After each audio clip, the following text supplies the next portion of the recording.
Hello, so welcome back to Kilmainham Jail on lockdown for the third of our videos, and we're back down here in the women's laundry where we were yesterday.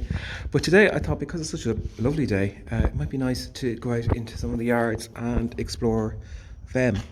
So as I explained in the previous video, that was where the female prisoners worked. It was underneath the women's wing in the 1840s. So that's the exterior. And then up above you can see the cells of the women's wing, the top story there being added in the 1840s. So this was a women's exercise yard, an exercise yard for female prisoners. There was a second female exercise yard in the 1840s just through here. We're not going to actually go in there today because we're going to keep that for a video about the Invincibles who were here in 1883 and were actually executed in that yard. So we'll hold on until we talk about them.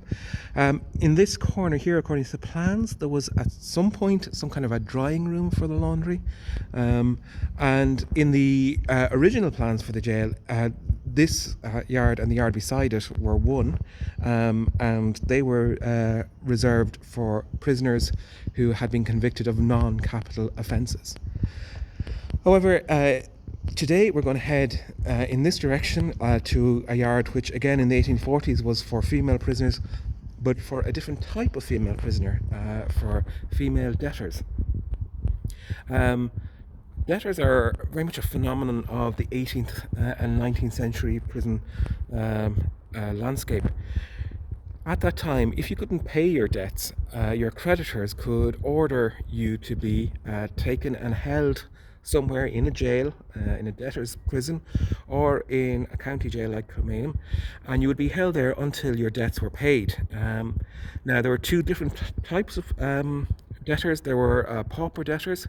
They were people who couldn't afford to pay the jail for their keep, and master or gentleman debtors, and those gentlemen and ladies, they could afford to pay for nicer rooms, better accommodation, better food. But as I said, you were held here until your debts were paid. So while your conditions were better than an ordinary criminal prisoner, at least the ordinary criminal prisoner had some kind of end point to their time in prison, where, as in the case of debtors, they would often just have to wait until money turned up. And of course it was very counterproductive, because if they were in jail they could hardly earn money to pay off the money that they owed. So we're just looking here at the spine, and this is the spine building which separated the east and the west wings.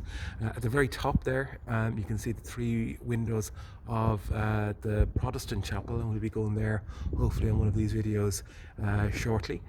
But today I'm just going to have a look at this extension here, which was added, we think, in the very late 19th century, probably in the 1890s.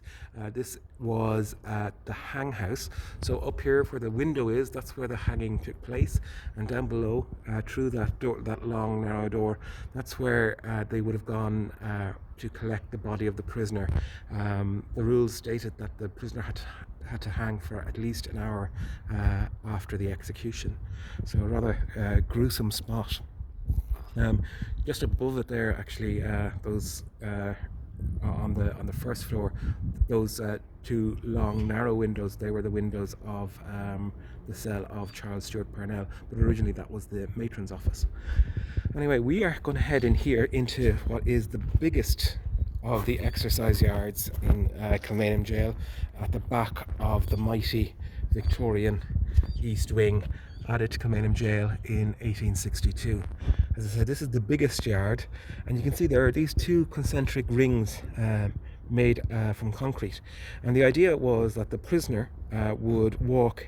A lot of prisoners would walk in a clockwise direction, and the others would go anti-clockwise, and that way they could never, I suppose, get into lockstep with each other and communicate. A huge part of the prison regime in the jail in the mid to late 19th century was based around the idea of silence and separation, of keeping prisoners apart from one another. So we're just kind of following the path of an exercising prisoner, and you can see these really mighty walls here. These are actually some of the highest walls that we have in Kilmainham Jail, and as you walk around and as you look around, always feel it makes you feel very, I don't know, small and insignificant. And what I found from being in this prison and in this building is, if you feel something like that, it's often intentional. The idea of shame, of telling prisoners that they were somehow disordered, that they were broken people who needed to be fixed by the prison system, is again a big part of 19th century penal theory. And while we're here, we can look over at the, as I said, this really fearsome building, the East Wing. You see the huge chimney, and further over there you can see the remnants of the old boiler. And it's an incredibly mechanised place. And in some ways, I think one of the best ways to understand Kilmainham Jail and Victorian jails like it is to think of it almost as a machine, a product of the Industrial Revolution. And it's a machine, in the eyes of the people who ran it anyway, that I suppose it was a machine for the reformation of prisoners' souls.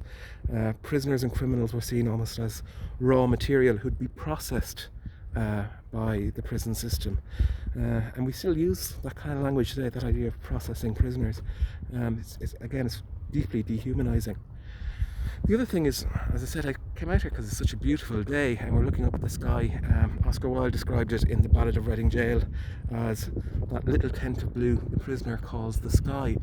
And in many ways, if you want to feel what it's like to be a criminal prisoner in the Victorian prison system in the 19th century, you probably can't get a better source than Oscar Wilde's Ballad of Reading Gaol, where he talks about this sense of dehumanisation that prisoners experience.